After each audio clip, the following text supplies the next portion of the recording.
બનાવશું પનીરની સબ્જી। આ છે ગ્રેવી, આપણે ગ્રેવી બનાવીને અંદર નાખી છે, મરચાં નાખ્યા છે, તજપત્ર નાખ્યા છે અને રાઈ નાખી છે, જીરું નાખ્યું છે, ટમેટા અને ડુંગળી, લસણ, ડુંગળી, ટમેટા એની ગ્રેવી બનાવીને આપણે અત્યારે નાખવામાં આવી છે।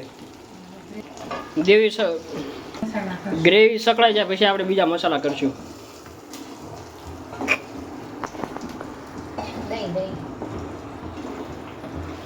થોડી વાર આપણે એને હલાવશું, થોડું પાકી જાય।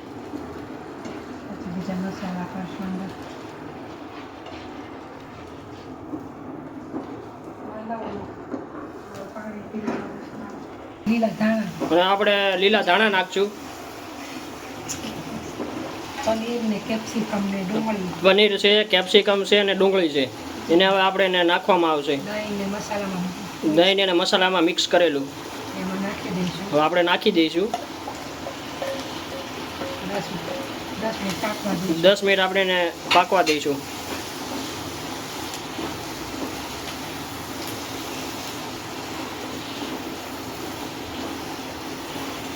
આપણે પનીરની સબ્જી તૈયાર થઈ ગઈ છે, તો ચાલો બધા ખાવા।